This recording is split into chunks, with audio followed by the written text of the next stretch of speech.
All right, welcome to the Strong Group Podcast, the first ever episode. I'm your host, Nico Rocha, with Sean Ildefonso right here, BJ Andrade, Inand Fornilos, and of course, the 8-time NBA All-Star, Yes, NBA sir. champ, Dwight Howard. Yes, sir. Superman! Superman in the building!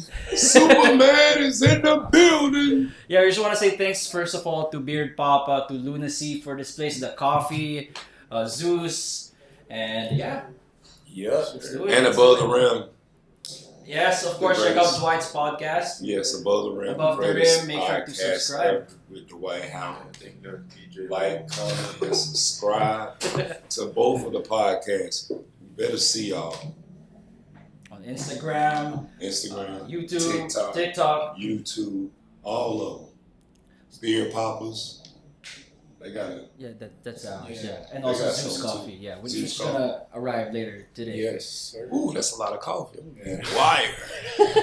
So how did it all start for Dwight in Manila? How did Strong Group Athletics reach out to you? When did it happen? We want to know the story. I mean, the people want to know the story. Okay, so I'll tell you. Do you know who the blackest Filipino is? Andre Blatch. Oh, he's correct, actually, being a Yes. naturalized Filipino. Yes, so Yeah. that's how it all started. Okay. So we both live in Atlanta. And he reached out to me and asked me what was I doing in January. And I told him that, I'll just be at home training. And he said, why don't you come out to the Philippines? And I was like, oh my God. I've been wanting to get back to the Philippines for years. And the last time I came, I think, was 2013 with the Rockets. And I got booed, actually, when I came to the Philippines. Why? What was the story? Because I just had left the Lakers. I left the Lakers. And so all the Laker fans was at the game, and it was boo, how you suck. I'm like, yeah, and I was just here, man. I just got here already.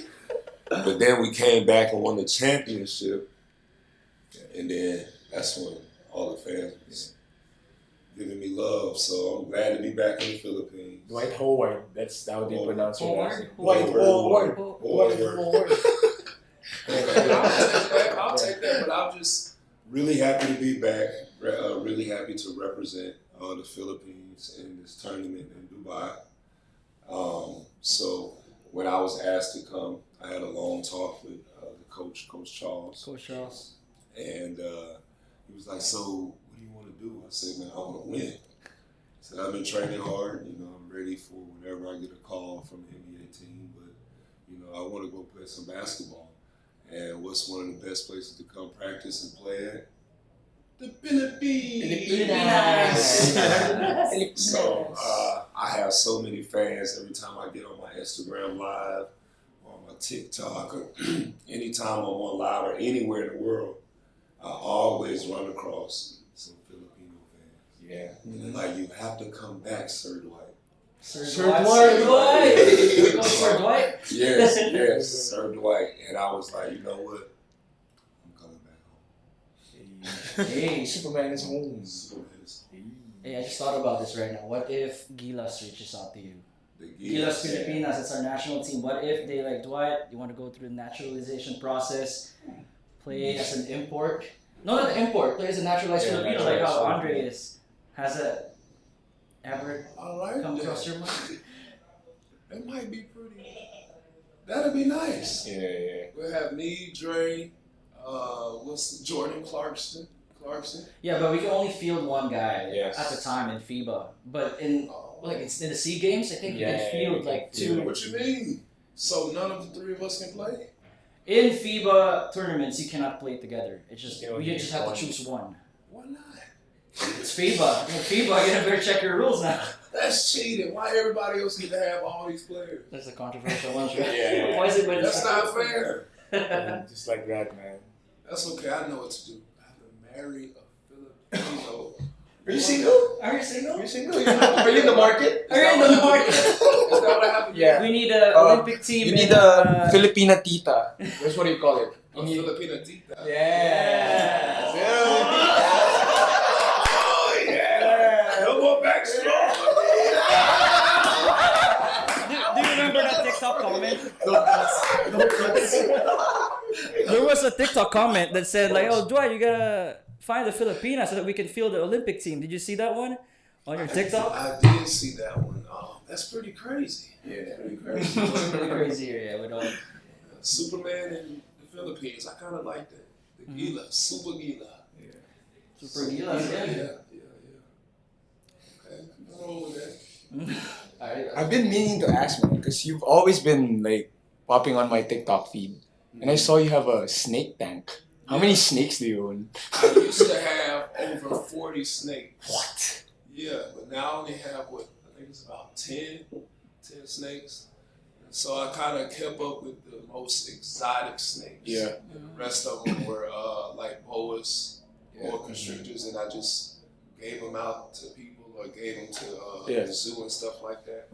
So my first snake was a reticulated python, which happened to be the Lakers colors. Oh. So it was crazy. It was purple and gold and yellow.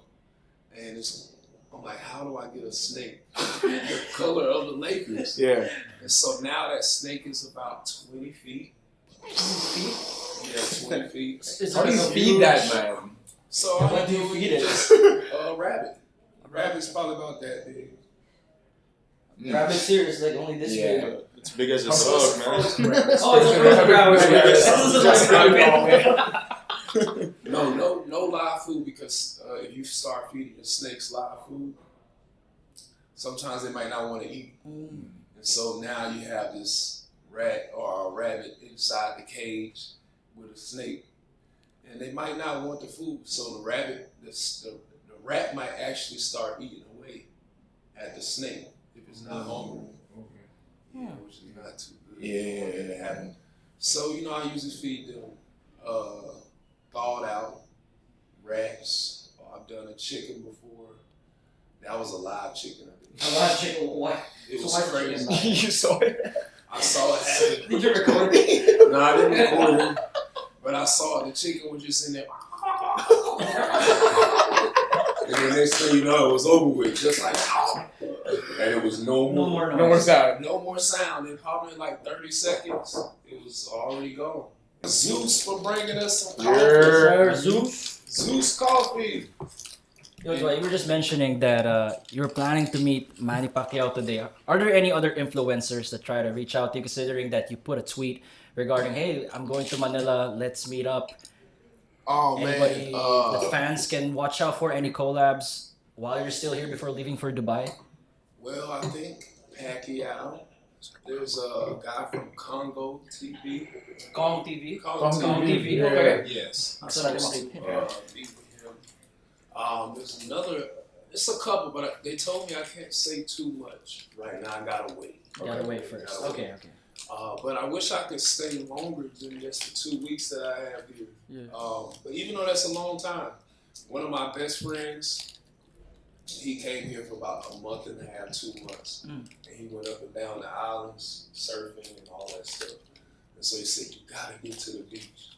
So we actually supposed to go to the beach, get a chance to get on the water a little bit in the next couple of days, which is going to be so, I can't wait.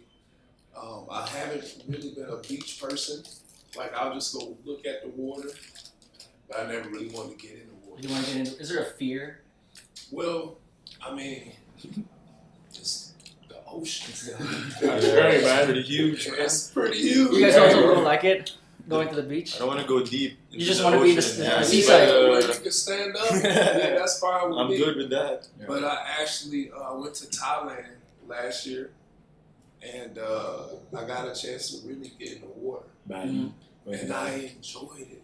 Bali. I enjoyed it so much, I took a dump in the ocean. It was the most freeing thing I ever did in my life. No way. I took a dump in the ocean. Did it float, bro? Did it float? It floated right Try to push it over. I was trying to move it out of the way, and I saw animals rising up. Some fish was passed out. It's like, yo, I'm tripping. I had such a good time in Thailand, and while I was there, actually my host was from the Philippines. Which one? His name is Ringo, So Ringo. he has a family out here. He lives out in well, his family is here, but him and his brother was out in Thailand. Yeah. It showed me around. It was like, you have to come back to the Philippines. You have so many fans there. And I was like, I promise you, I'm coming back. And he hit me before I got here. He said, I heard you going back to the Philippines. I wish I could make it. But he was probably my biggest inspiration in coming back here. You know, the last time I came, even though I got booed, it really kind of hurt my heart. Y'all. I ain't gonna even lie. People forget about it already. It's okay. I know they did, but I did forget. It hurt my heart, man. So when you had this conversation with him, was this like September, August? Was This it before was to come SG? here? Yeah. With Ringo. So you had a conversation with Ringo. Oh right? no, me and him talked. I would say actually it was around this time. It was in January, early February, 2023. 2023. And I was just sitting out in Thailand. He brought me to a Filipino restaurant that they have out there. And I was just sitting outside, and he was like, you have to come back to the Philippines, Sir Dwight. And I was like, man, I promise you I'm going to go. And it was ironic and crazy that I got the message from Dre about coming here. And then I talked to the coach, and then it was like, I'm on the way. I'm coming. So you would say it was an easy conversation with Coach Charles. Like he was able to share, like, oh, here's what he planned to do with you. This is how we're gonna construct this team. I wasn't even focused on like the dynamics of the team and all that. I just knew that whatever team was going to be constructed, we was going to have a great opportunity to win. I know how hard the Filipinos go when it comes to basketball. So that wasn't something that was a concern of mine. I just told him I wanted to come and win and continue to play basketball and spread love around the world. So it wasn't really, he didn't have to explain so much about the team, what's going on, all the stuff like that. That wasn't a concern of mine because after being here, the time that I've came, I know how the people are. I know how passionate they are about the game and how much the players who play love basketball. So that really wasn't that much of a concern to me. I just wanted to make sure I was free and able to get here so I can experience the love and, being in Philippines again. So last year being in Taiwan, it kind of brought so much joy and passion back to basketball for me. And then now it's just like over the top. So I got wings. So Dwight, how different is your life here from Taiwan? Like, what's the big difference? What's your daily routine now? It's really about the same. Just get up, eat breakfast, work out, go to the gym, and just relax. Just relax after that. Try not to do too much, especially early, because trying to get rid of the jet lag and all that stuff. So I really want to get out more into the city and see more of the city. But I'd be so tired. Just from flying and stuff like that, I'd be so tired. But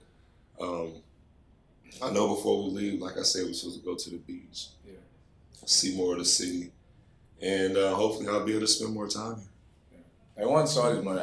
I went there last year, and then every ad in the train station is just you, bro. It just really is. It's just really you're dark. like, yeah, it's funny. Yeah. Have you tried their mochi donuts, Mr. Yes, Donut? yes, Right? mochi donuts. They have them everywhere. Everywhere. But no, you're right. When I was in Taiwan, like they played my games all day. I was on the news every day. You were like, what the hell? And it was just crazy. But it was something that kept me humble. It was something that made me really, be grateful and thankful for the opportunity that God has given me to play sports and be able to travel and just to bless other people. So I was very thankful about that because growing up, I used to always just spin the globe and be like, I want to go here.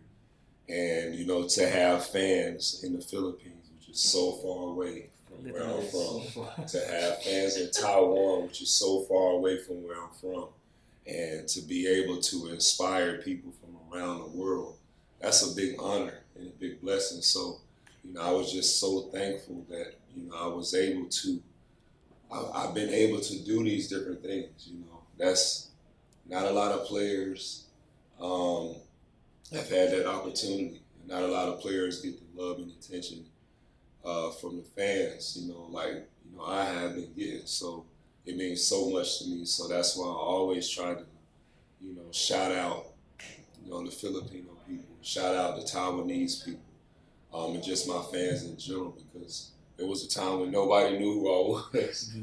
You know what I'm saying? And then having that happen, and now you go to a place like the Philippines where you walk outside and, you know, the bus driver's honking the horn, they stop. The bus driver stopped his car, let somebody get out on the bus and take pictures with me, and then they let him get back in. It was just crazy. Imagine So, they left him like, oh, nah. nah, it was just crazy. He beat the horn. And so then he got out the car and the bus or whatever. Came and took some pictures and got back in, and the bus drove off, and all the people on the bus was taking videos and pictures. So just to have experiences like that, you know, it's just very humbling. It's a great story to be able to tell my kids, you know, as they get older, like, hey, if you not just chase your dreams, but live your dreams, so many great things can happen to you. Just always keep God first, and always believe and have faith in yourself. And anything is possible. And, you know, it's been such an amazing dream come true for me to be able to do these different things. So just want to continue to do it. I love it. And actually, Dwight, I remember this bit before when they were criticizing you for playing in Asia. But what do you have to say to them about playing Asian basketball? I love how you defended it, especially when you are criticized about playing in Taiwan. But what can you say to the people regarding like playing here? See, I think the biggest thing is like people feel as though if you don't play in the NBA, that's the end all be all. But the world is a humongous place. It's basketball and people who love basketball everywhere. Obviously, you know, for a lot of people, their dream is to make it to the NBA. And I played in the NBA for a very long time. 18 years is a very long time. That's so long. Most people's careers end after 3-4 years. So for me to be able to play as long as I played, I don't care about the criticism. I don't care about what people are saying, because this is my journey. These are my shoes that I've had to walk in, and nobody could fill these shoes. So, you know, I don't really get into it. You know, I know that I've been disrespected in some aspect as far as with the NBA and not being in the top 75 and my name mentioned with a lot of players, but stats don't lie. Numbers don't lie. All the accolades and all that stuff just show where I am and how I've been with basketball. So I don't allow that stuff to affect me as it might affect other people. But as far as playing in Asia, you know, it's talented players everywhere.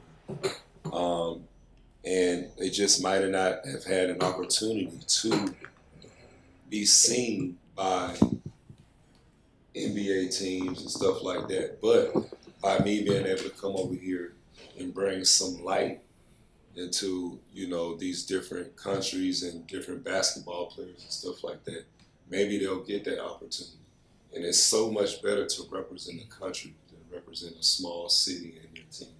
And there's no offense to none of the cities that I played for and stuff like that. But it's a big difference when you represent the whole country of the Philippines instead of just one little city. And they have other teams and other things going on. When you put that, I was talking last night to a lot of the guys, representing the country, it means so much more. Because when you get out there playing, you're thinking about those kids that might not ever play basketball. Those families that are sitting at home drinking and waiting for you to score. You know, those older people who've never played sports and this is the only thing that's keeping them alive. You're thinking about all this stuff when you're shooting, when you're going to dunk, when you're playing defense. All these things energize us, you know what I'm saying? So it means so much more to us to represent, to have that flag on, to represent a country, to represent thousands and millions of people. You know, that's an honor. So, you know, we don't take that lightly at all. Dwight, I'm just curious. Like speaking of talents, I think you're one of the players who played with Kobe and LeBron. Mm-hmm. So like it's just a few of you guys. What can you say about that? Like, what's the difference between them? Well, see, every player is great in its own right, especially when you talk about in the NBA. Kobe, as far as individual talent, I don't think there's not many players, if any, that are skilled as Kobe Bryant. Somebody who could, you know, he's a score like crazy. His mindset, you know, his demeanor, you know, it was just something different. I looked at him like if he was a superhero, like Batman. You know what I'm saying? Like that would be my, you know, assessment of Kobe Bryant. He's like Batman. You know what I'm saying? Why Batman? Yeah, out of all the heroes. Well, just look at Batman. He was with the billionaire.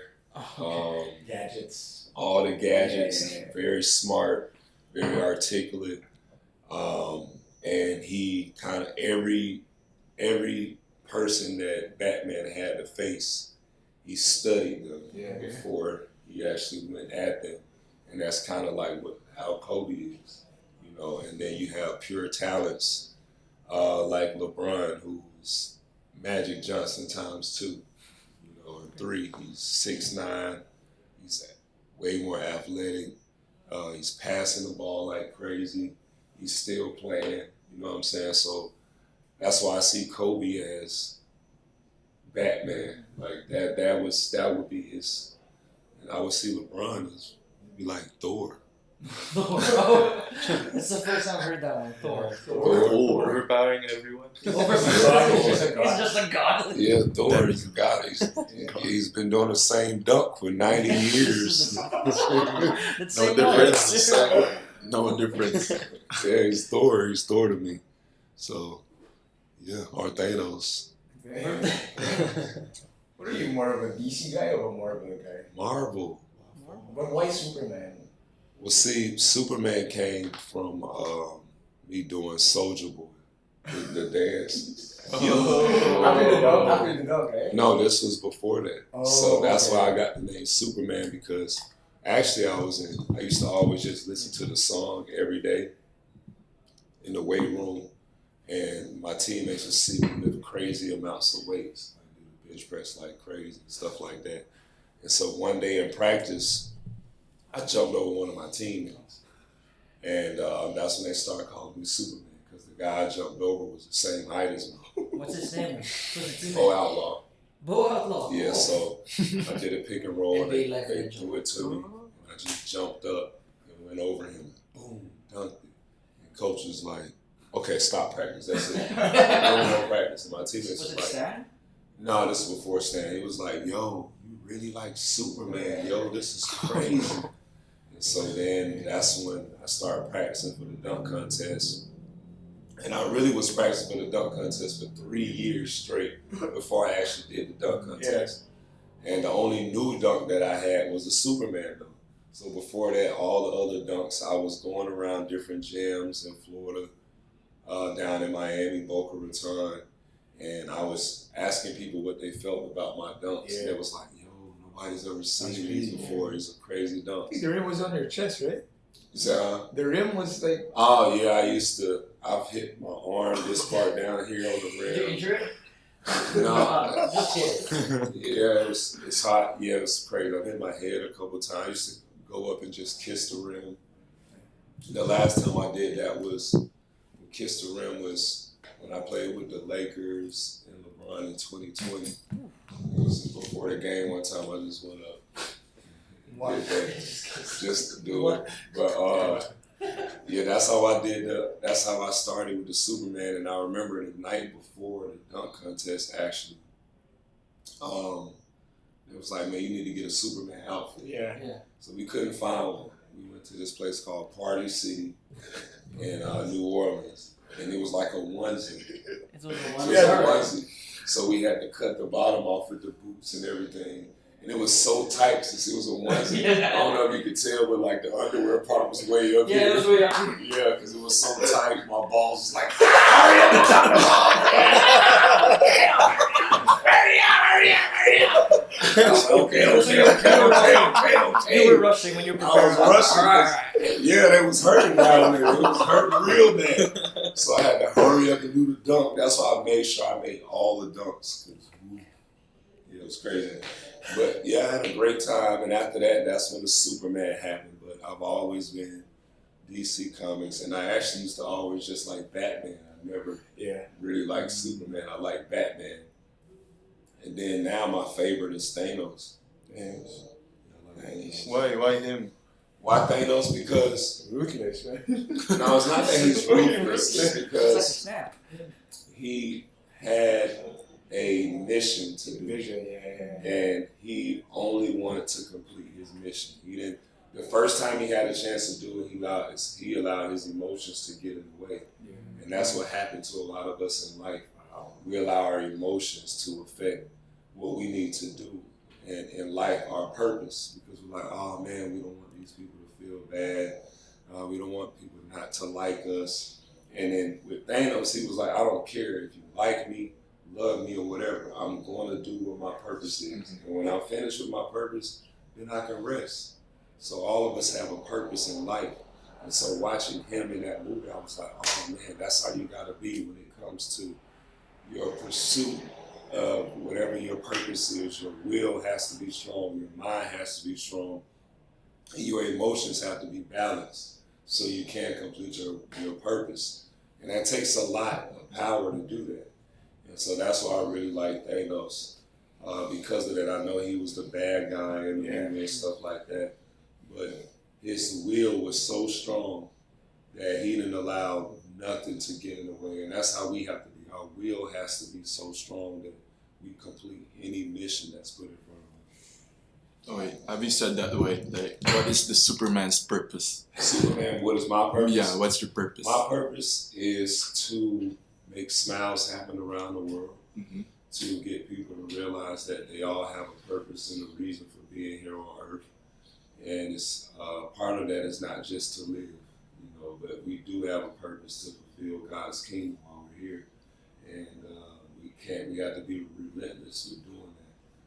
We're going to take a lot of persecution. We're going to be hated and all that stuff. But we do have a purpose to why we're here. You know what I'm saying? So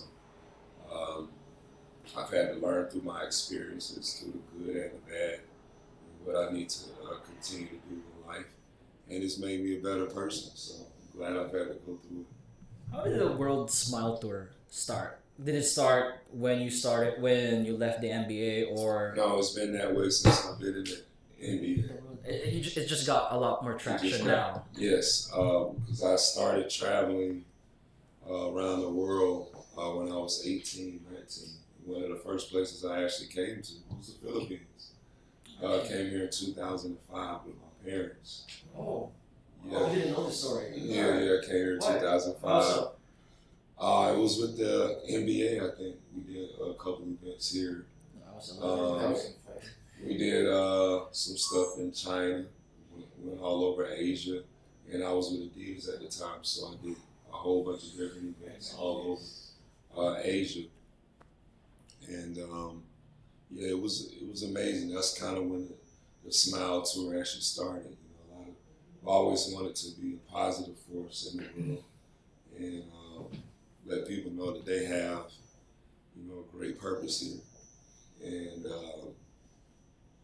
how it started. Keep going. Do you know that Nate Robinson has Filipino blood in him? No way. Yeah. I think his grandma is half. I think. That's why. Yeah. Nate Robinson has Filipino blood. Yeah. Well, we got to get Nate Robinson another boxing match because the last match Knocked out by Jake Paul. he was the first one that Jake Paul knocked out. Oh, yo. Dwight, do you think that is rigged? Yeah. Do you think it's rigged? Yeah. No? I'm not letting nobody punch me in the face. I don't care how much he is. Yeah, he was really knocked out. Like, all the guys he knocked out was really knocked out. Yeah. You can't fake that.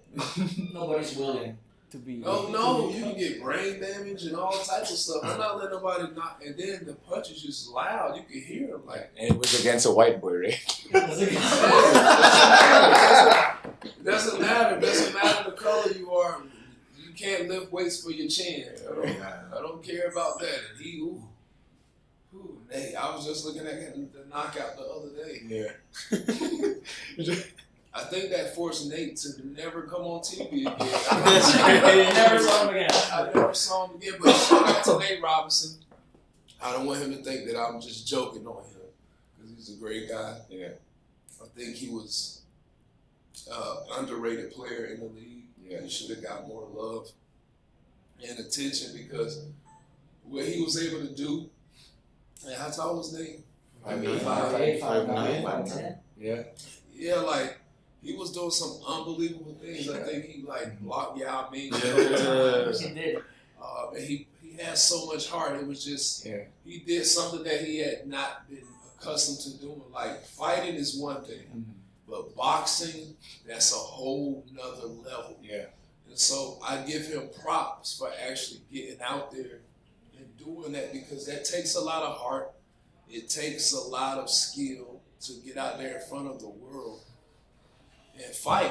Regardless if he won or not, that takes a lot. So that shows you the character of Nate Robinson, that he's willing to put himself on the line in front of the world. That takes a lot. And he got a lot of jokes. We just joked about it. We just talked about it. You know what I'm saying? I mean, he wants to come to the pod. Why not? Yeah. Don't worry, just don't have Jake sitting here. It's not Jake's here. These are just jokes, y'all. Just jokes. That's crazy, bro. We're gonna get canceled here. Yeah. This is our first episode. Let's see if we're gonna cut that. No, y'all not gonna get canceled. Everybody knows it's just jokes. He's part Filipino, I'm part Filipino. Hey. Yeah, I got some Filipino in my blood too. Somebody told me.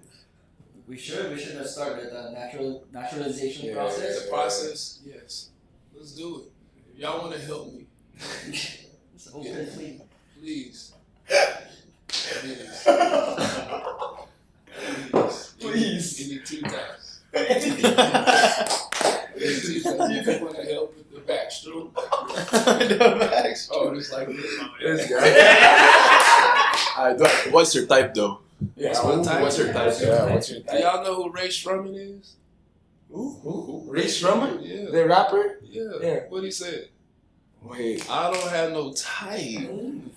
Filipino you Tito did is that. the only thing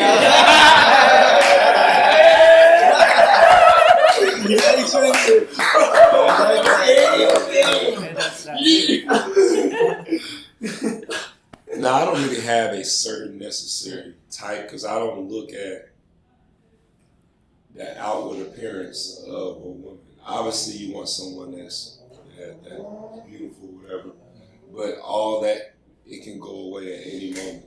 You know, so it's really about the spirit of the woman. You know, the values that she holds. How is she going to be with my children? How is she going to represent me when I'm not around her? How will people view her? Those are all things that I look at. You know, what does she have going for herself? You know, things that matter in the long run. So it's not about the beauty right now or how she may feel, because feelings can change. It's not always about someone can make you happy, because happiness should never come from another person. You know what I'm saying? So if you're with someone and they feel you feel happy, at some point you're going to feel sad. You're going to be mad. You might be angry. What are you going to do then? You're going to leave them because they're not making you happy anymore. So that'll be rude of me, and to want to be with somebody who makes me happy. That's not their job. That's my job, and then they can add happiness to my life when we're together. You know what I'm saying? But I should be happy alone. And also, you know, I always felt like you want somebody that's complete, somebody that's whole. two broken people will be bad for the world. But a wholesome woman and a wholesome man, when they come together, you know, that makes the world a better place. So, yeah. Wow! That's deep. Sounded like a love guru. Love guru. I've had some experience. Yeah. I've had some experience, and I've, you know, over time, you know, you kind of learn, you know, what's best for you. When you're young, you just want to go out and be young, I would say. But then as you get older, you realize that some of those things you did, it cost you a lot. You know what I'm saying? So now I would tell my kids or any younger person, hey, watch what you do, what you say, and how you interact. You know, especially with a woman, you know, because how would you want somebody to treat your mom? How would you want somebody to treat your sister? You know, how would you want somebody to date them? You know, so all those things pop up in my head. You know, when it comes to talking to a female, dating one, or whatever. Put it on the shirt. We should call you Papa Dwight. Papa Dwight. Papa Dwight. They used to call me Daddy Dwight. Double D. Yo! Taking out the black cord. Yep. Yeah, it's making because the power bank is making it overheat. Man, beauty pop. Is that one good? Is that still recording? You want to try your beer pops, right? Fire. They good? Yeah. Good. Fire, man. Oh, since we're talking about beer papas, Yours. you used to eat a lot of sweets before during your athletic prime. So how did you manage all of that? Yeah, bro. Yeah, especially with the rigors of the NBA, the training and everything, but yet you still, you know, being young and all, can still eat whatever you want. But when was also the point that you changed all of that and tell yourself, like, I can't keep doing this? Well, I would say Since I was running so much, playing so much, I was burning so many calories. So it was easy for me to eat that kind of stuff. But it really is not healthy for you in the long run. So I would say back in my Orlando days, it was kind of like I would call it the 70-30. 70-30. So 70% of the food I was eating was pretty good. And then there was times where I did want my McDonald's or Waffle House or, you know, whatever the fast food may be. I did eat a lot of candy. I would say that my pantry had every candy. They had every type of honey bun, donut. Like I literally had every candy you could think of. From the Skittles to the Starburst to the Twix to the Snickers, Milky Way, Tootsie Roll. I had everything that was lined up perfectly. So what's your favorite candy, man? Oh, well, I had phases. Okay. So I had a Skittle phase. I had a Twix phase. I had a Snicker phase. Honey bun phase where what I would do was I had another small pantry next to mine in my bedroom. So I had a microwave in there too. So at night, my midnight snack would be 2 honey buns that I would warm up and some Gatorade. And then when I was in Orlando before the games, I would have a dozen donuts and Pepsi. Before the game and Pepsi, like in the morning, that would be in the morning time. And I would do that. Before the games, I would have a pregame meal. One year was McDonald's, and I would have, 2 double cheeseburgers, a large fry, a small fry. What's a small fry for? Just like in case. Just an extra fry, small fry, large fry, a milkshake, and a drink. Wow. And then I would go out there and kill. But I would have so much gas out there. Oh my God. I was lighting the court up. They would like you. They would like. I'm like, bro, I don't know. It stinks, bro. That's an extra boost, bro, for your birthday. Sometimes I was like, how do you get so high? I'm like, it's that gas, man. I'm telling you, but I used to go crazy on the snacks, and then I remember the year I was with the Lakers, I got a blood test, and they was saying that if you keep eating the candy the way you're eating, you can end up getting diabetes and stuff like that. So I was like, okay, I'm gonna chill out, So I stopped eating as much candy. Now I rarely eat, candy like that.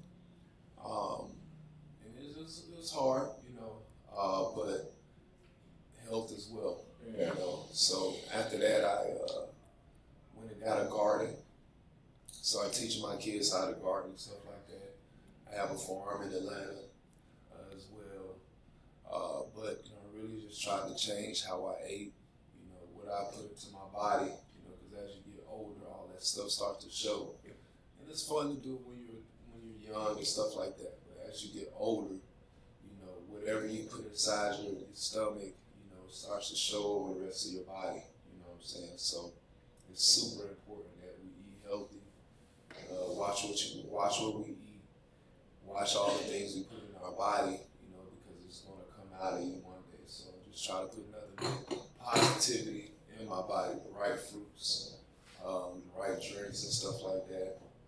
And it's crazy. I never drunk coffee. Drunk coffee? I never had coffee until this year. This is my first year of coffee. How do you like it? Yeah, how are you liking it? It's crazy. I'm like, man, I can't stop drinking coffee. And they're like, when did you start drinking coffee? This year. Just this year.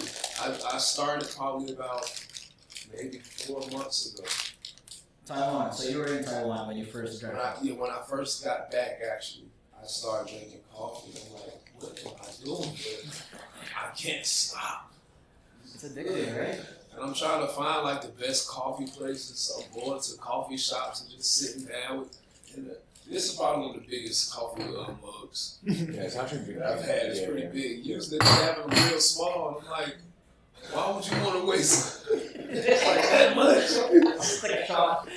Like, what are we doing here? Give me a hug. So yeah, I started, drinking coffee. It's been pretty good.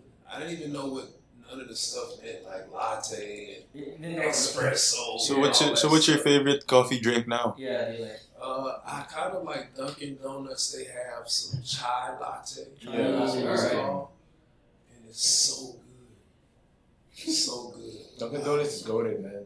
Dunkin' Donuts is, oh my God. At first I was like, okay, Starbucks has to be the GOAT because everybody goes there. Starbucks, I still love you.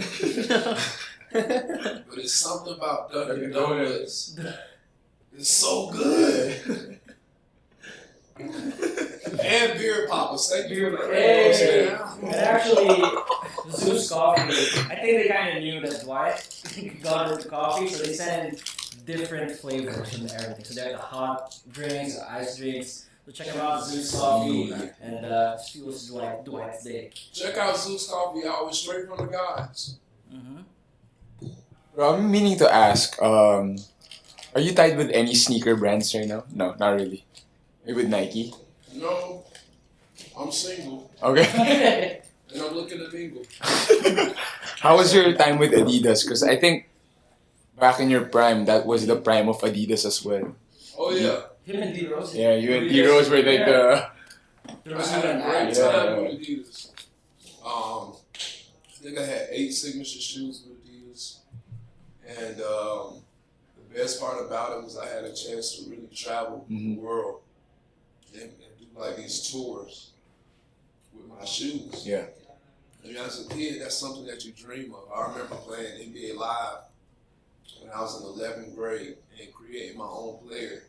And I was like, one day I'm gonna really be on a game where I don't have to create myself, and I'm gonna have my own shoes. And then I ended up having my own shoes.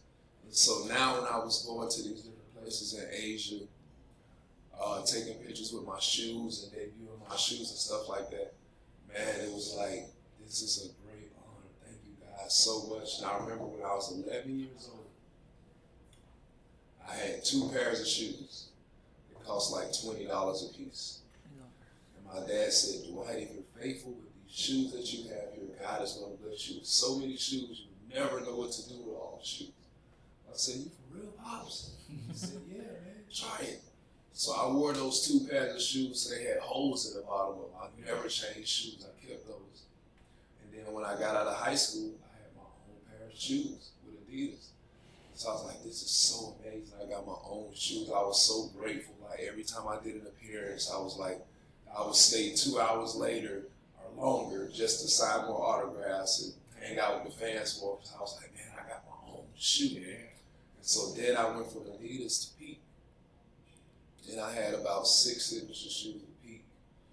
And it was an Asian company. Yeah. So it brought me back to Asia again. And I would just love coming over to Asia, being with the fans, doing different events and stuff like that. That was so special to me. Because I like to travel. So just being able to have my own shoe, being able to travel, seeing people wear my shoe, asking for pictures and stuff like that. That was such a big honor. How long did the contract with Adidas run through? I want to say it was. And did they give you like creative freedom from the designing of the shoe? Just a little bit. I wanted a little more creativity because it was always like, big men don't sell shoes. Oh. So I was like, man, well, maybe I have to make shoes to where people want to buy it. I know a lot of shorter people don't want to wear big man shoes because they look big and clunky. They're high tops. And most basketballers don't want to wear high top shoes. They want to wear the low tops and stuff like that and look cool. So that was the issue. And the thing that people liked that I had was my Adidas arm sleeves. Yeah, arm sleeves. Iconic, man. And so everybody was like, why are you wearing arm sleeves if you don't shoot? The one with the circular ones, right? They had The silver line. Yeah, Adi Prime. Adi Yeah. Green? Adi Green. Yeah, so the reason why I had those is because in the games, people used to scratch my arms up trying to foul me and stuff like that. And I would just wear those. And then it kind of made my arms look extra swole too. So I was like, oh, just put them on. And then Adidas made me like a tank top jersey. Yeah, that was on that one. Yeah. So it was pretty cool, man. I had some great times with Adidas. Being able to do shoots with Kevin Garnett, Tracy McGrady, Tim Duncan, Gilbert Arenas, all those guys. Right. I was the youngest one, and I'm doing all these shoots with them, and I'm like, man, this is so cool.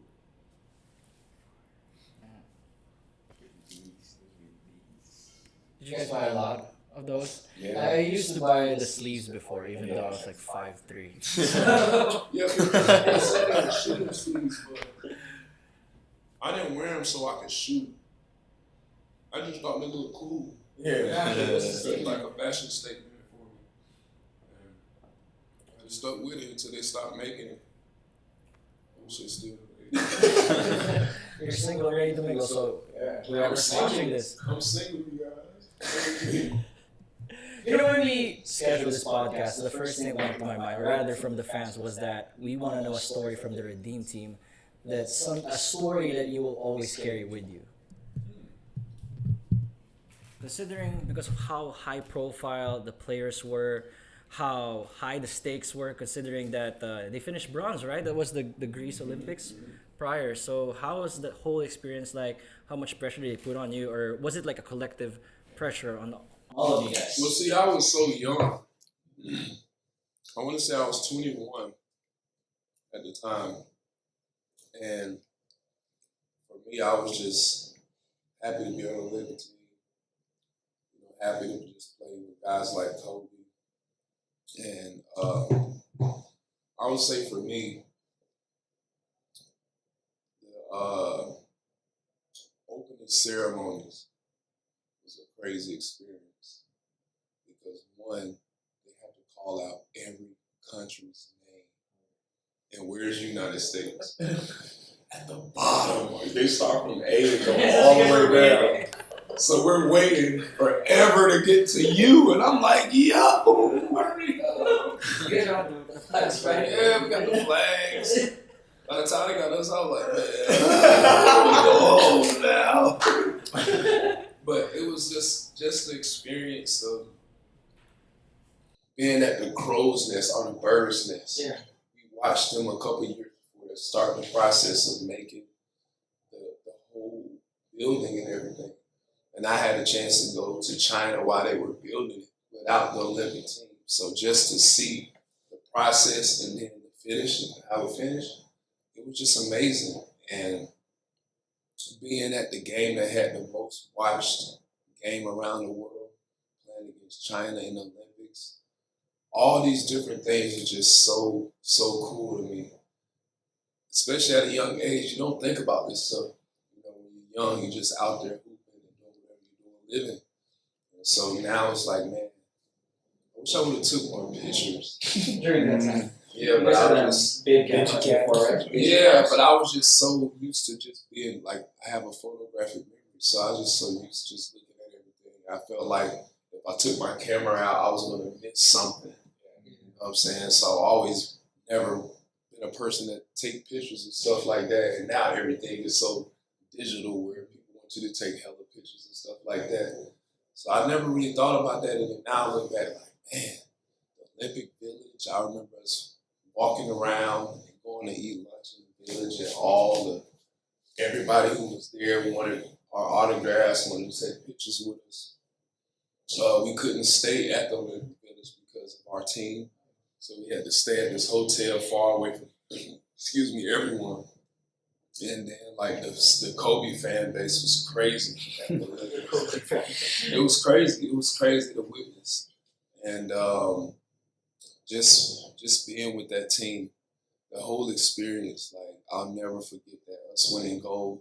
And it always felt like I was always around Kobe. During that time. During that time, like just, even if, like, every picture I would see, a lot of pictures that I have, it's like it's Kobe, and I'm just somewhere in the background, looking around. Like, this is crazy. Like, everywhere I go, it just seemed like we was always connected. And I remember me and Kobe did have a conversation one summer about, like, what I needed to work on with basketball. He was like, yeah, you got all the stuff in the post, you can score in the post, whatever. You should just shoot, work on shooting. And so I was like, so how did you work on shooting? What did you do? He was like, man, I shot, made 1,000 shots a day. So then that became my routine. And that's how I kind of stayed in shape. I had to do a lot of crazy running and everything like that. The reps. Just, you make 1,000 shots, just make 1,000 shots, not shoot 1,000, make 1,000 shots. So that's a lot of jump shots you having to make. So that kind of like the whole, everything is now is muscle memory because I've done it so many times. And the year after I did that, I was second in the MVP voting behind D Rose, and I felt like I should have won that MVP, but it's okay. It's okay. Just having that, talk with Kobe, it kind of like inspired me to go out there and continue to play the way I was playing. And even playing on the Olympic team, I will always come back and say to my teammates, man, I love y'all. I love playing with the guys in the Olympics, but y'all are my squad, and I ride or die with y'all no matter what. And so it was just kind of crazy how when I left Orlando, they made it seem like I hated the city and the team and all that stuff. And I really didn't like that because, like, I put on for the Magic. Like, represented the Magic to the fullest, like, everywhere. So it was kind of crazy, but that's kind of like the business of basketball. When you want to leave or you feel like something's not right, and they kind of put all the onus on you, like, oh, he doesn't like the team, he hates the city, he hates the fans. It has nothing to do with it. When a team wants to get rid of a player, it's no problem. Nobody gets mad about it. Nobody gets mad, but when the player wants to do something on at home. They're like, oh, you're selfish, you're not loyal, all this stuff. And I'm like, how is this person not loyal? Their first loyalty has to be to themselves and their families. Obviously, they're on the team, but hey, sometimes it might not work out. Sometimes you got to do what's always best for you. So, So, I think it's probably gonna be my last question. If you would go back to your rookie or your prime, what advice would you give yourself? what advice would I give myself? If I could go back, I would tell myself, don't. That's tough, man. Damn. That's a good question. Yeah. Because I always say that my younger self is my kids. That's the youngest version of me, my kids. So what would I tell them? I would just say, man, whatever you do, just do it to the best of your ability and don't worry about what anybody says about you. Because people are going to criticize you, people are going to try to tell you that you shouldn't do this or you shouldn't be this way. I remember when I was younger, they used to always say you smile too much. And I'm like, how could somebody smile too much? Like, make it make sense. Yeah. And so they was like, oh, he doesn't take the game serious because he's smiling. And then they used to say, well, he doesn't take the game serious because he does other things. He's acting, he's doing commercials and stuff like that. And I'm like, what? It wasn't normal back then, though. Now it's Yeah. But now it wasn't normal back then, but now it's like everybody's doing something else. And I'm like, you gotta be able to do more than just play basketball. Obviously, basketball was our number one, but we still got 24 hours in the day. You can't play basketball all day. And if you do, that's not really smart. Yeah. Because your body's gonna break down.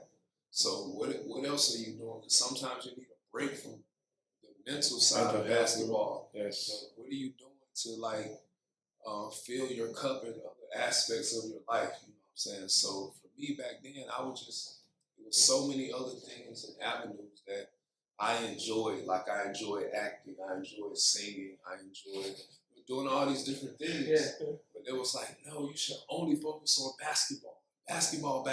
I'm like, I have been focusing on basketball. If I didn't, I wouldn't be one of the top players to play. You know what I'm saying? So I would just tell myself, don't allow nobody to change what you want to do. This is your dream.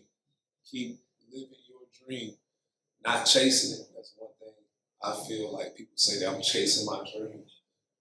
Live your dream. Be the dream that you be in your dream. Stay in it, not chasing it. Chasing, you never catch it. But live your dream. So that's probably what I would tell myself. Don't let nobody change what you want to do. No, Dwight, speaking of great players, we were mentioning outside, we were having fun about being left out of the top 75.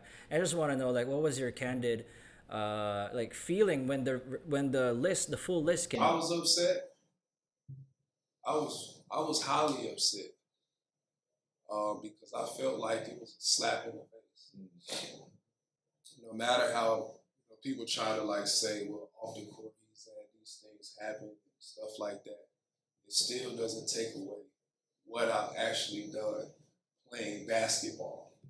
Like you could say you don't like how somebody acts, or you could say this person smiles too much, but the numbers don't lie. You know what I'm saying? And so for me to be left off that list when there's guys on the list who have not accomplished not even a third of the stuff I've accomplished, it's a slap in the face. And I felt like I was so disrespected by not being on the top 75. Like, I remember they had at the All-Star game, they was giving everybody the jackets and stuff like that.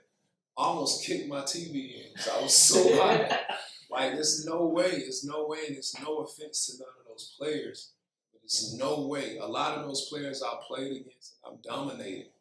You know what I'm saying? A lot of those players don't have accolades. And it was just crazy to me that they were on that list and I wasn't. So I was pretty upset. But I never showed it. Never came out and was like, oh man. But it was totally wrong. It was totally wrong.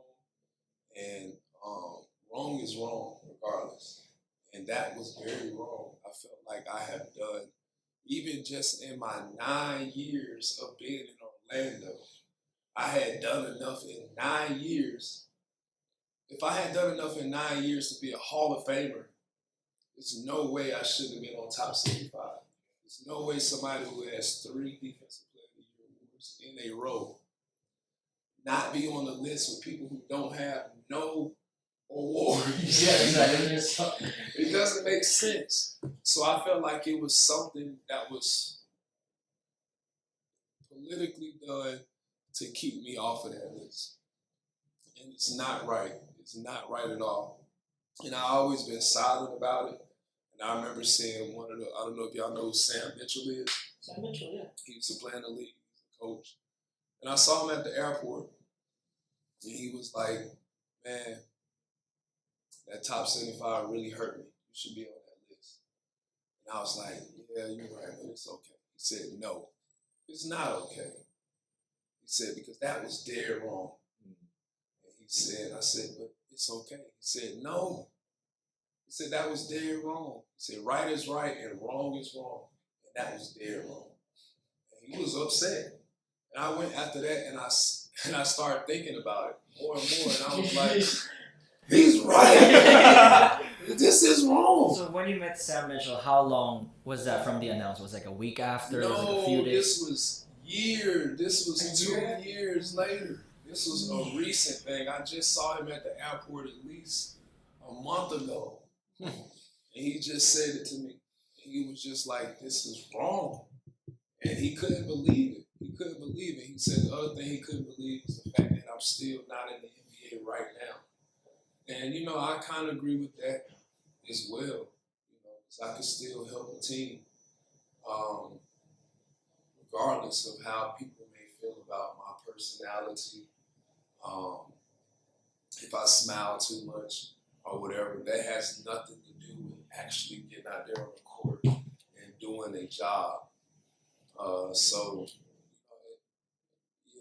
He has some validity to what he was saying.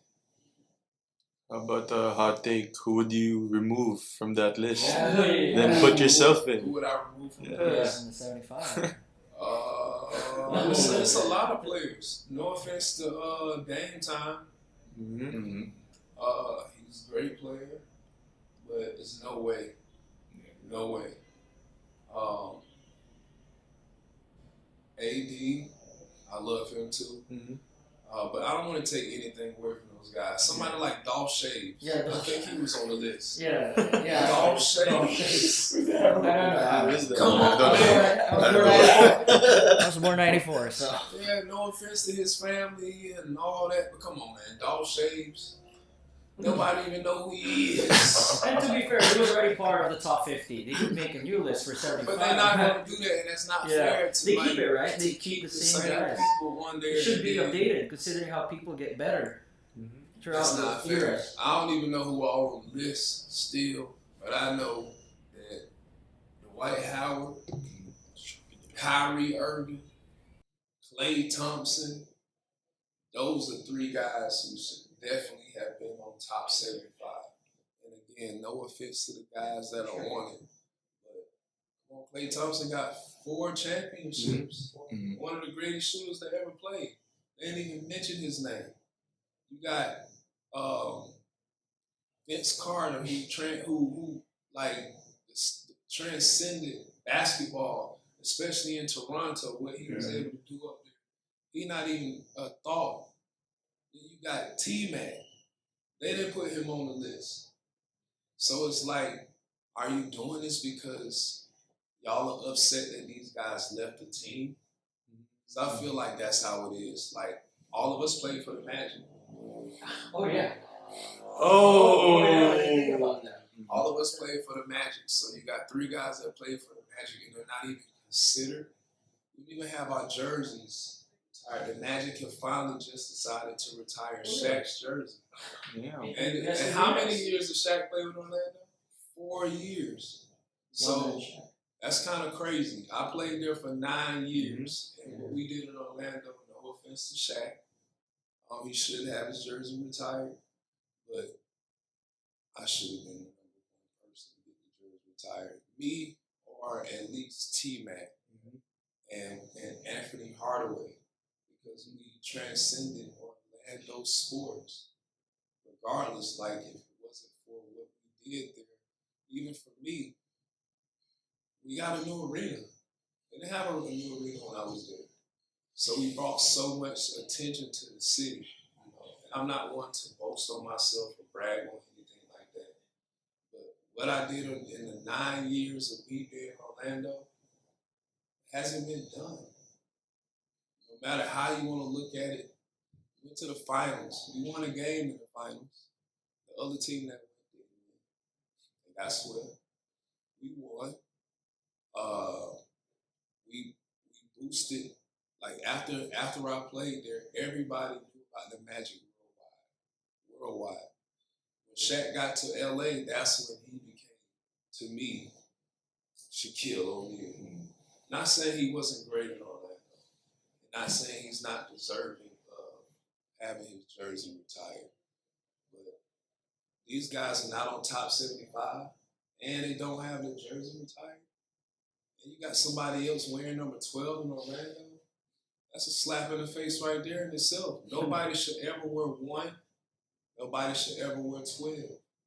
Period. And 32 now. Nobody should have those numbers because of what we accomplished there. It should never even happen. Like nobody should, number 12 is off limits. When I first left, they let somebody have the number. I'm like, yeah, I just left. I ain't even packed my bags yet. I still got shoes in there. You're 12 now. Yeah, you're 12. You're the captain now. I'm like, God dang. It was so dirty. But no, I understand, people in their feelings, they can be upset about certain things, but fact over feeling. Facts over feelings. The facts show that these guys are the pillars of the Orlando Magic. Shaq, Penny, T-Mac, and Dwight Howard. We are the pillars of that team. When you hear about the Orlando Magic, who do you think about? It's one of those 4 guys. If not, it's going to be Hedo Turkoglu or Rashard Lewis. But when you first think about the Magic, come on now. You might not even think about Shaq first, because you're going to think about Shaq with the Lakers. Yeah. Think about the Magic, it's going to be Dwight Howard, T-Mac, Penny Hardaway. and Penny Hardaway. That's it. So it's like, come on, don't disrespect us because people are upset and in their feelings about how it ended. Nothing ends great. You're going to live and you're going to die. Nobody wants to die. So it's not great. Nobody's happy. Hey, I'm happy I'm going to die. It's just not going to happen. So, yeah, I don't know. I just felt like people get in their feelings and they forget about the facts. Hey, Dwight, having said all that, what should be the criteria, though, for you, if you get to decide, like, who should be in the top 75? What should be the criteria? Yeah. Individual gameplay. That's one thing because the Hall of Fame is like that too. But what did you do overall for your team, individually, and for the game of the NBA itself? What did you do? That should be the criteria. I felt like what I did with my 9 years there in Orlando, that should have been enough. Mm-hmm. That should have been way enough. But I ended up still playing 9 more years. Still can play. Got a championship. Went to LA 3 times. Came back and got a championship. Like all those things. Like that's major. Decided to take a lesser role. Most people can't do that. Most franchise players who come back are Hall of Fame players.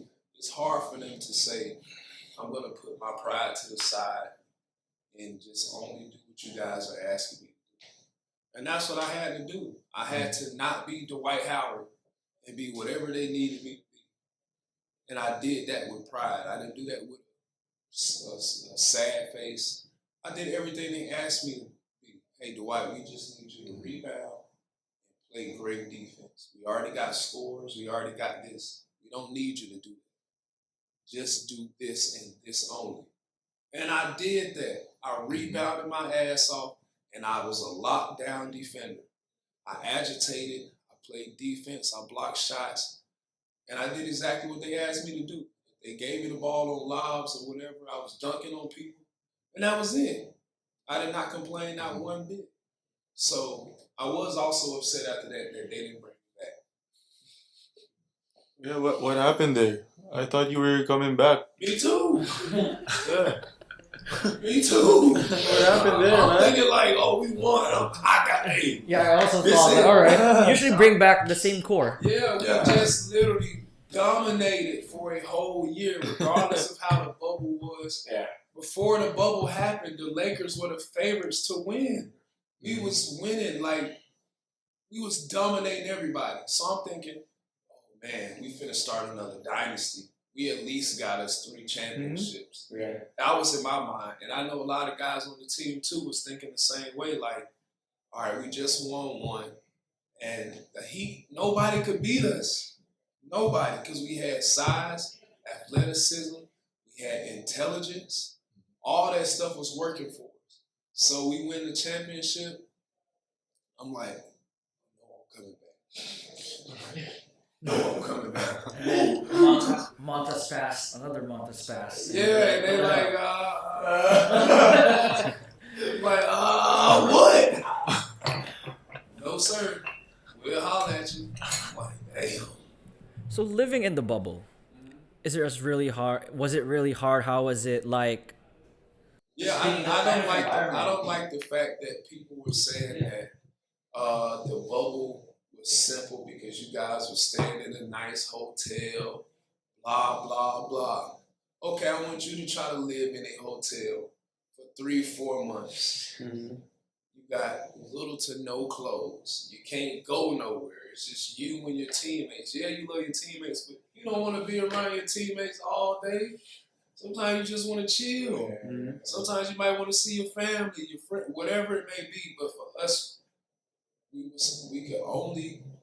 couldn't go nowhere. We getting tested for COVID 3 times a day or 2, something like that.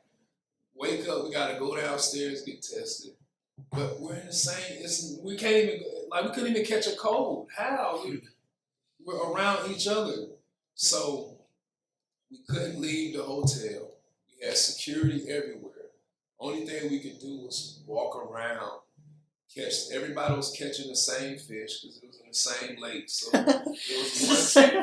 it was one fish. It was eating good. You couldn't keep the fish. I'm talking about the fish fat as shit after 2 months. He ate everything. You could tell it was the same fish too because he had a little mark on his mouth. Yeah, I'm talking about. That was it. You couldn't go nowhere. You couldn't. It wasn't like we was able to go outside of the hotel. Like, yeah, people could say it was a nice hotel. You could only practice at a certain time, so it wasn't like you could go to the gym anytime you wanted to. You know what I'm saying? So whenever you had practice time with the team, that was only the time that you was allotted to go and practice basketball. So now, what else are you doing the rest of your day? Yeah. You can't go back to the gym. The weight room, they had 2 weight rooms. They had a team weight room, which was like in one of the hotel rooms. So it's not a big weight room. And then they had the weight room that you could use during your time of practice or whatever. So we had that. And then now you're just stuck for the first couple of months or whatever. The restaurants that was around the hotel wasn't like in the hotel wasn't open. So we had to eat whatever food that they provided for us. We couldn't get chefs. We couldn't have our own meals. And people say, "Oh, well, these guys are just so caught up in this, this lifestyle that they have." But COVID is going on at this time.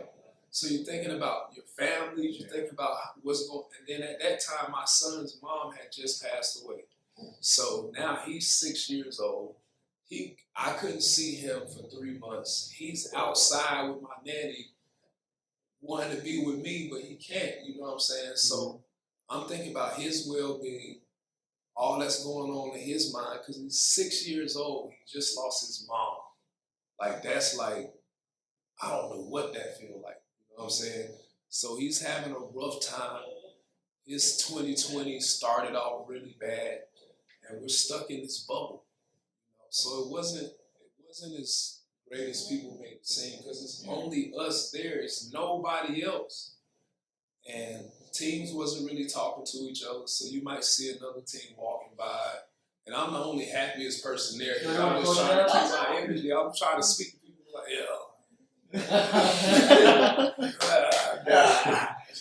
But you know, like, I'm just trying to find a way to lighten up the mood, because it's not too much that we can do there. They tried to bring a DJ there one day to play some music outside by the pool. So I go out there and I'm the only one there. There's nobody else out there but me. So it's like, what's the purpose? And you know, it wasn't as great as people would expect it to be. And then as far as competition, just imagine when you don't have fans or when you practice, and how good some players are when they don't have no distractions. It's no fans, it's no pressure, because it's just them playing basketball. So now you got everybody playing their best basketball. They're playing defense great, offensively. They're not afraid to miss shots because there's no pressure. There's no crowd booing and none of that stuff. And people was like, well, the Lakers had an advantage because they would have played at another arena. And like, we got fans all over the world. So every arena that we went to, we had the most fans regardless of whatever team we played. So now you got a neutral location. And I think they just made a big deal out of it. The bubble was pretty tough. Well, what can you say about the people that you're saying your championship has an asterisk on it? I think they're just saying that because it's LeBron. Yeah, actually. I think that's why they're saying it, because LeBron won a championship. There's so much hate. Like, a championship and a win is a win, regardless. We won the championship fair and square. Another team could have won it, but they still would have put an asterisk on it, or they just put an asterisk on it because it's the Lakers and it's because of the team that we had. It was up for grabs because everybody was playing good, except our team was a little bit hungrier. And it showed when we played. Just think about that. After that season, what team emerged? The Denver Nuggets. They got stronger. Jokic got better. Miami Heat was still there right there. Boston, who had a good time out there, they got better. Like, all these teams were coming into their own. So I didn't like how they tried to use that and say that it was just a weak championship. There was so much stuff going on in the world at that time. It was very tough to play. We're thinking about so many different things that have happened in the course of that time frame. Remember, during that time, that's when the guy got... Black Lives Matter. Yeah. Black Lives Matter was going on. All that stuff, you know, it was a stressful situation, but we made the most out of it. Remember, everybody was finna leave because one game, the Milwaukee Bucks decided they wasn't going to play. And everybody was about to bounce. So, you know, it was just, the emotions was very high at that moment. For everybody to put their emotions to the side and actually hoop the way that they did, man, it was tough. It was tough. Well, since we mentioned LeBron, why do you think a lot of people hate him? People hate on greatness. That's it. That's all it is. People hate on greatness. And that's just the world we live in. That's just the world we live in. People hate what they don't understand. People fear that. And they're just mad. They're just mad, and misery loves company. So, who cares? People are going to hate on you. Everybody's not going to like you or love you. But that shows that you have greatness on your life. You know, people just want to hate on you just for being you. You know, so you can't stop doing what you're doing. You can't stop doing what you're doing. He hasn't stopped, and people want to continue to just hate for no reason. Actually, Dwight, when you mentioned the Denver Nuggets, I want to know on a tactical standpoint, we want to know how you defended Jokic. How was it like facing him during Well, see, during that it's a time? different ball game now than when I first came into the league and how we would have played. So I played him in the old school way, like being very physical with him. Just trying to play mind games. So like during the bubble, our meal room was across the hall from there. So, I would do little stuff like peek my head in. Just mess it up. Hey, Joker. What's up, man? How you doing? Yeah, I was trying to do any little thing just to remind him that I'm going to be right next to him every time. Every time he looked down from the bench to see where I was at, I was looking too. Every time the coach called him to come in the game, the coach called me in the game. So anytime it's mental warfare. And what happened, I think that really made him stronger. I think that really made him better because he came back the next year and he just started demolishing just every play. You know what I'm saying? So I really love the fact that centers are coming back around. And it's new age. But he still has some of the old school games. Posting up, scoring out of the post, he's playing inside out. And I love him for it. I think people think that because I've said certain things about him that I have like a disdain towards him. But never that, you know what I'm saying? But I'm always going to take up for myself. I'm always going to defend myself, say what I could do because I've done it for so many years. And I've been at the top of the game. I didn't have a chance to win MVP and stuff like that, but a couple of times where I got really close. But I won defensive MVP, which means I was the best defensive player. So now you're talking about the best defensive player going against the best offensive player. I thought they said defense won championship. I think the Detroit Pistons. Yeah. All to that. But no, I didn't even know that was that close. Yeah. I was gonna hit the wall. Oh, so I was gonna come here on The road. Dwight, you're right. Damn. Backstroke. Yo, Dwight, would you agree that the Orlando Magic would need a veteran center like you? Because in a successful team, you need a vet. You can't be just all young guys, right? Even though they're winning, they could need someone like you. Yeah, but see, it's so much going on nowadays. The team dynamic and stuff like that. I think it'll be great to be with Orlando Magic and retire a Magic and see those guys win. I like the young core that they have now. I just hope that they can keep it up because to win a championship, it has to be every single day. It can't be no breaks. It gotta be every day. The mentality, everything has to continue all day, every day. It can't stop. And those guys are winning right now. I feel like they're winning off their skill and their talent. And it's going to show later on in the season. But I love what they're doing. I love, what's his name, Paolo? Gerald, however you say his name. I like how he's playing. I like the mentality that Cole Anthony, that he has. And I just hope they keep it up because when it gets down to the nitty gritty, the cream of the crop, the cream always rise to the top. I think that's how you say it, something like that. Something of the crop. Cream on top. I think it was these beer poppers.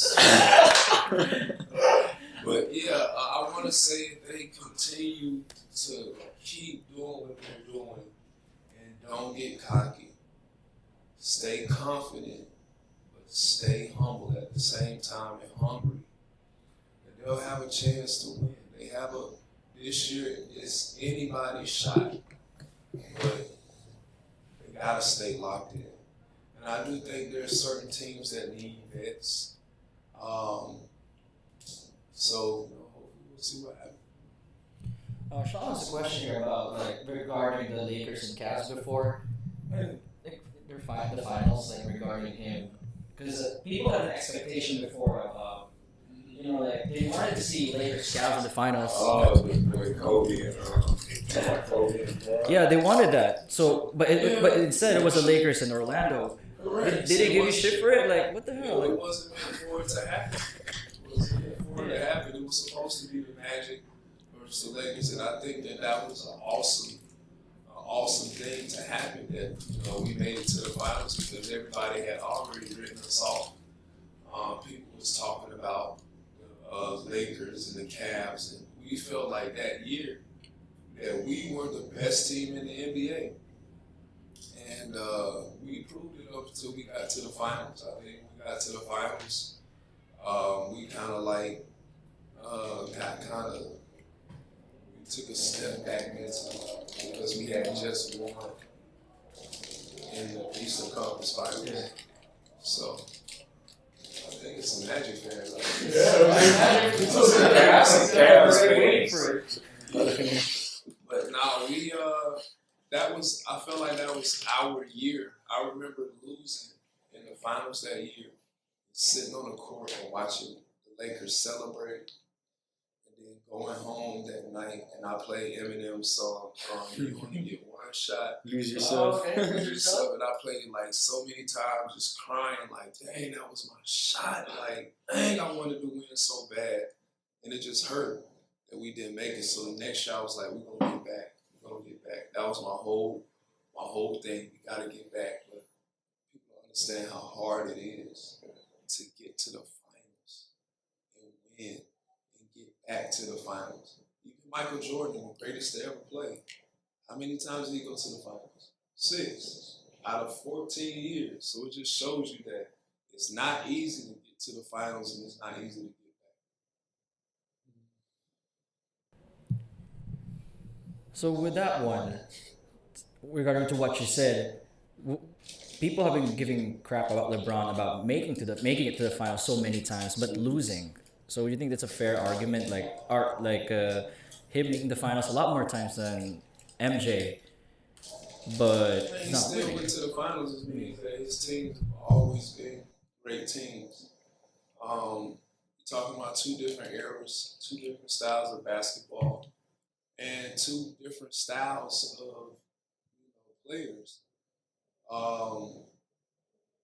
You can't take away anything from Jordan because he's 6 for 6, going to the finals, MVPs, and all that stuff. You can't take away nothing from LeBron. I think the GOAT of basketball would be Will Chamberlain. Say Jordan. No, but I would say people have forgotten about this guy who should be the GOAT. It's Kareem Abdul-Jabbar. He doesn't get a lot of respect that he deserves as a player.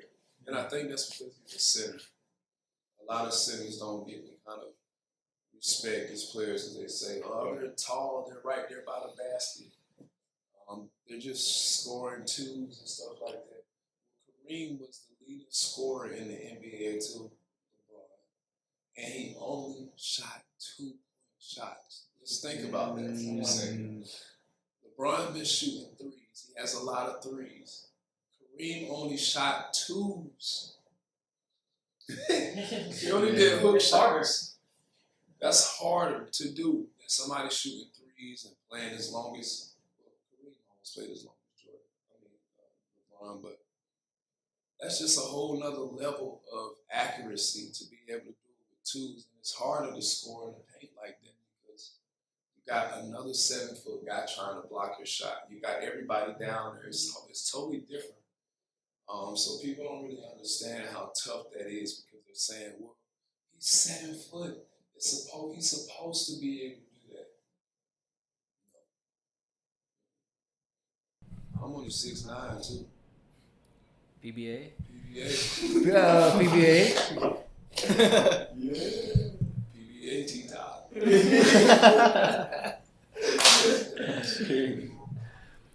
What do you think? So we're talking about winning, right? But you made a statement 2-3 days ago regarding the Detroit Pistons. So I want to know what do they need in order to get back to relevancy in the league, start winning again, and who would you put the Pistons? Yeah, and who would you put in your strong group team aside from Mackenzie, Andre, and Andre Bloch? It's your the fifth guy from our strong group team. Who would you like? And then yeah, just say whatever you think about the Pistons right now. B, Mackenzie, Dre, and Dre. Who my fifth guy be? Yeah, who has impressed you the most so far in the 4 days? 4 days of training. I can't even say his name.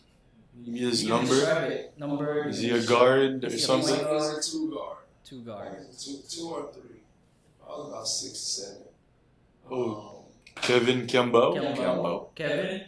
He has the tattoo on his Oh yeah, that's him. Kiambao. Kiambao.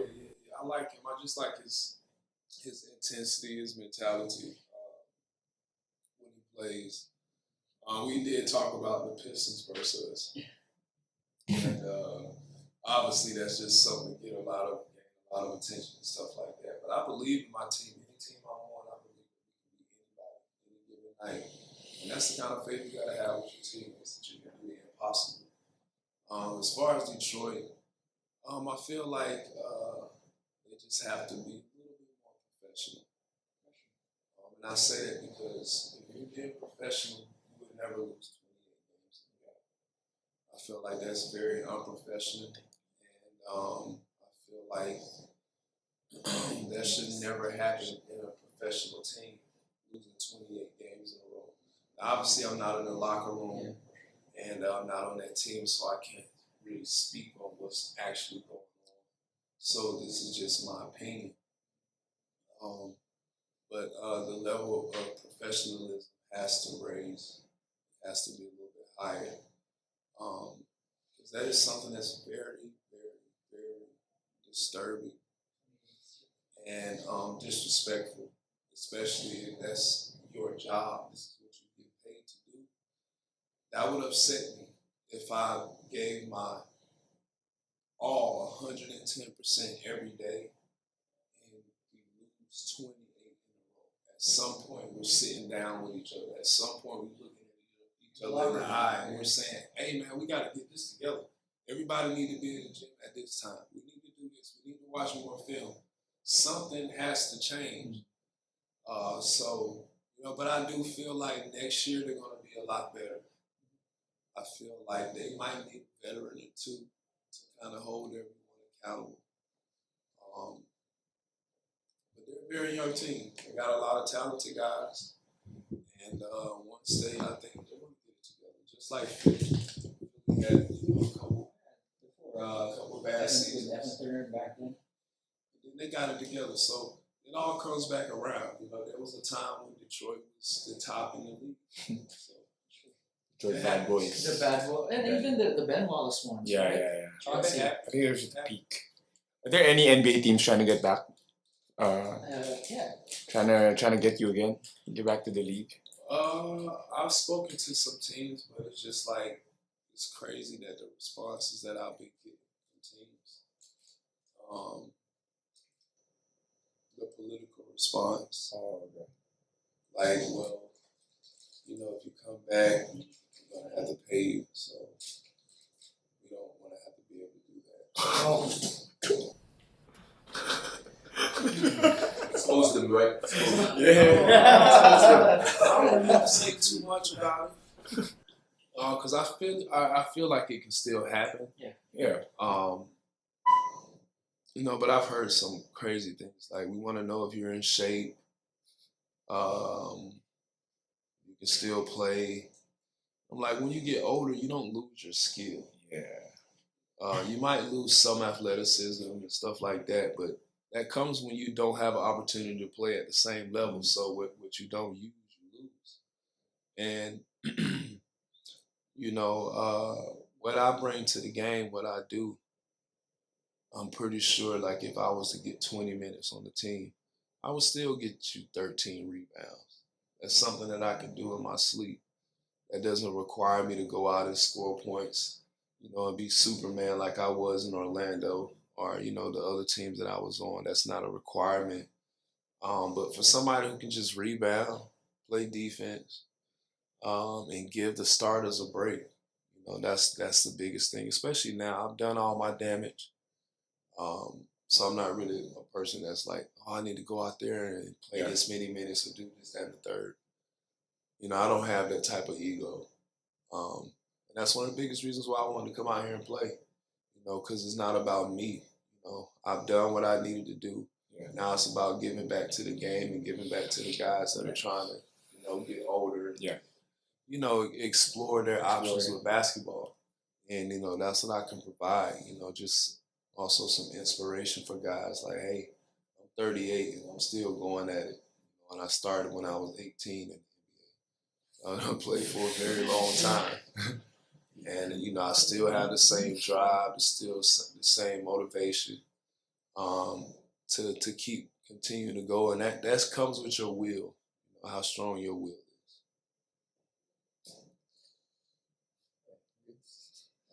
What's your advice to young kids who want to take basketball, who want to have basketball as a career? Well, basketball is similar to life. It's a lot of things that you can learn from playing basketball. It's a lot of things that I've learned from just playing basketball. And I would say the biggest thing is whatever I would say your soul. Your soul consists of three things: your will, your mind, and your emotions. And when you play basketball, your soul is going to be tested. How strong is your will? How strong is your mind and is your emotions in check? And if you can keep those three things, your emotions in check, you got a strong will, and you got a strong mentality, you can accomplish anything in life, and you have to will your way through it. Because there's going to be some rough times, just like with basketball, just like in life. There's going to be some times when your mind could be all over the place. And then your emotions, you got to keep them in check. And realizing that it's a bigger picture than just you. And that's something that basketball teaches you, that it's not just about you, it's about the whole. All of us have a purpose, just like everything on this planet. Every little insect, bird, water, trees, grass, everything has a purpose. It has a time. So, basketball can help you, in those aspects. And that's what it's done for me. And that's what I would always tell a younger person. Keep your mind in check, keep your will in check, and keep your emotions balanced. Because it's going to be some good times and bad times. Love it. And last thing, Dwight, at least for me, not sure for the other guys, but what can you tell the people what they can expect about the strong group team that's going to compete in Dubai? What can they expect? The kind of players that we have, what you see from practice and everything.